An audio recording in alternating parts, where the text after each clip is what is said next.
Hello there, welcome to Pen to Paper 2025. This is BookTube version of what I'm doing for 2025. As I mentioned in my AuthorTube video from a few days ago, that my 2025 word is renewal, and I mentioned how I'm using that as my author life, but I am super excited to share with you how I'm going to use that in my book reading life. So for the last 2-3 years, I've had the goal of reading about 52 books a year, and that's because there's about 52 weeks in a year, and I really wanted to read a book a week. And it's very feasible for me. I've done that, I think, consistently for the last 2-3 years. And I know I can do it.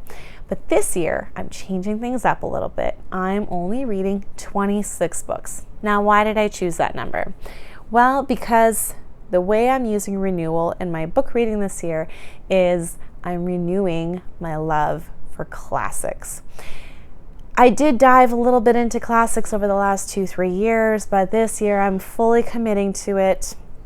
What I'm doing is I'm reading 6 big chunky classics this year.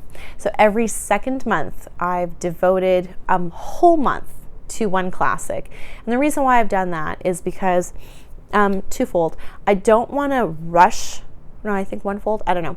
I don't want to rush through the classic. I want to take my time, soak it in, because classics have so much in them.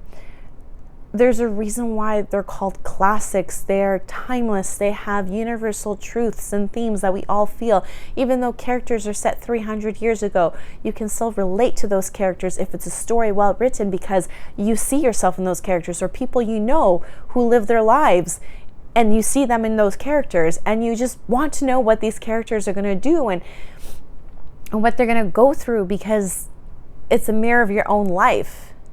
And that's why I think we all need to read classics, or at least the good ones, the good stories. And we learn so much from them. And perhaps maybe if we read more classics, we could sidestep errors in our own lives, because we've read them in characters and seen the end of the consequences of their decisions and actions. I think there's a lot of merit to reading classics, and definitely those two are huge reasons why.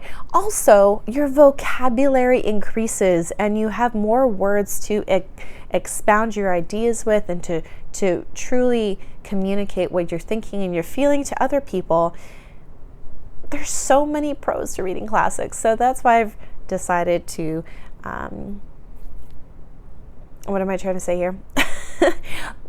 Commit every 2 months to reading a classic. So I've chose chunky classics, and I'll kind of explain why I chose certain classics. Now, if you want to embark on this journey with me of renewing, maybe for you it's not even renewing your love for classics. Maybe you haven't read a classic before, or you hated them in high school, but hey, that was 20, 30, 15 years ago, and you think, well, maybe I'm ready to read a classic. I'm going to be starting a book club on Facebook.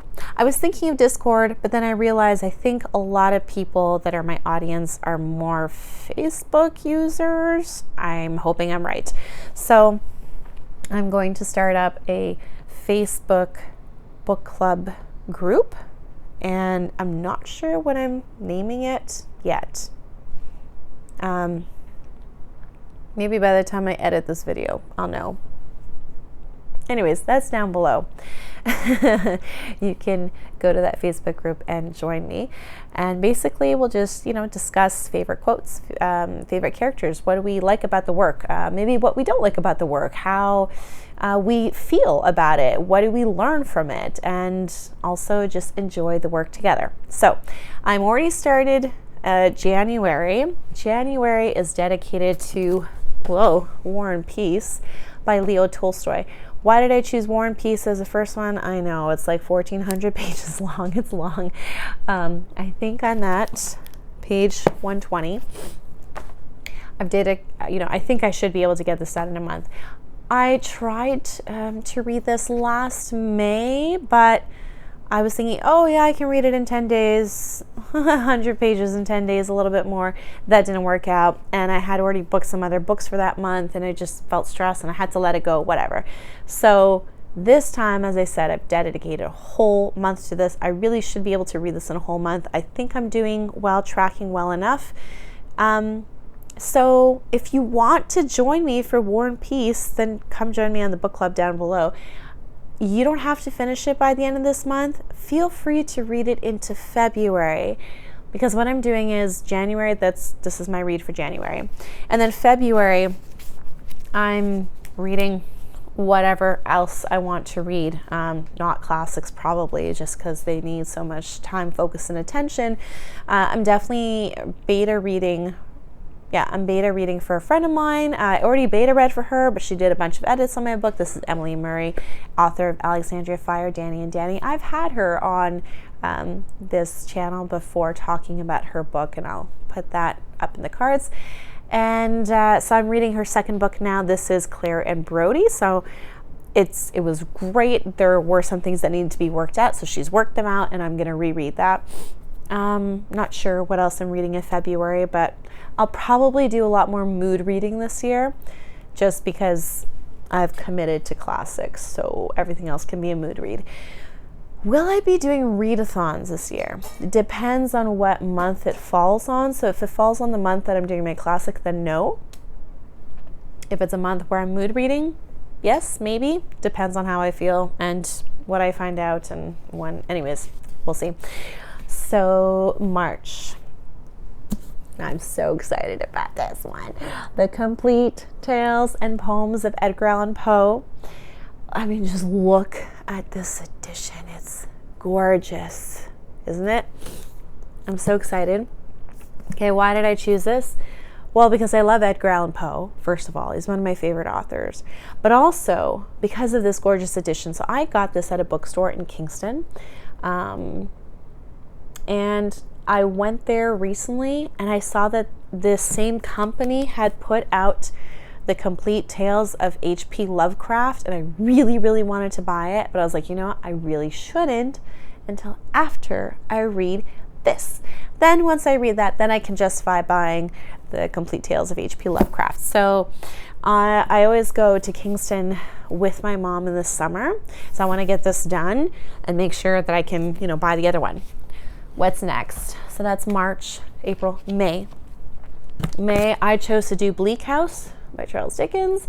Why Charles Dickens? Why Bleak House? Well, a friend of mine who's a huge Dickens fan, we've just been talking a lot of Dickens. Did I read any Dickens? Yes. I can't remember now which one. Anyways, Oliver Twist. It was great. I loved it.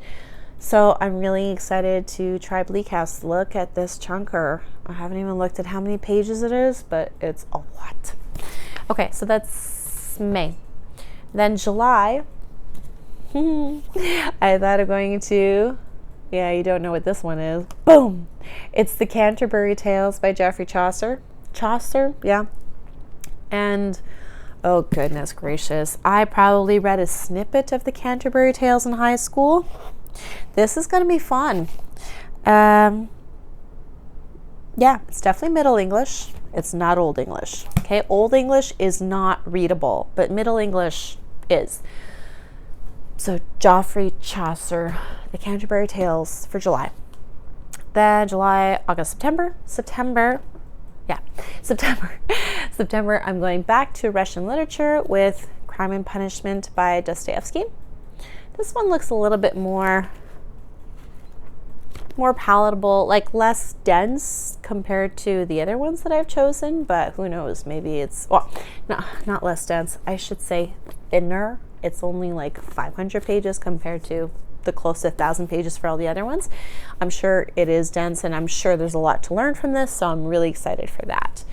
And then I'm gonna finish off, that was September, October, November with Little Men by Louisa May Alcott. I'm very familiar with Little Women. I've read Little Women probably once or twice, but I've never read Little Men. So I thought it'd be nice to just, I don't know, when I think of Little Women, I think of, nice, cozy. It is set. There's a Christmas, time during the book, and I thought, oh, well, that's kind of nice for like around Christmas time to read that. I don't know if Little Men is set or has Christmas in there, but whatever. That's the feeling I get when I think of it. So if you think that you would like to tackle any of these with me, so remember, I have War and Peace, I have Edgar Allan Poe, I have Bleak House, Canterbury Tales, Crime and Punishment, and Little Men, then come join me down below in my Facebook book club group. I'd love to have your inputs and your insight and just your discussion on these works. And it would be fun to share that with you guys too. Obviously, once I'm done these works, I'm going to share probably more lengthy book reviews on pen to paper here for you all to listen to, but it would be fun to kind of talk to you as we are going through the month, or if you choose to read it over 2 months together, that would be a lot of fun. So that's those are the plans for 2025. And as I said, the other months I'm just mood reading, and maybe I'll do some readathons. We'll see as time goes on. So let me know down in the comments, have you read any of these? And if, let's say, you were not a classic lover, this would be an interesting answer, but you were forced to read one of these, which one would you go for and why? I'm very, very curious. What else? Oh, and I also thought too, if I have, let's say if I finish the book before, the end of the month that I've chosen to, I thought it'd be fun to mix it up with some Shakespeare plays. I love Shakespeare too. Shakespeare is the be-all, end-all of literature. I mean, so many of our stories are based on Shakespeare plays, movies, books, you name it. It's pretty amazing. So I really want to get back to some of that. That is my word for 2025, renewal.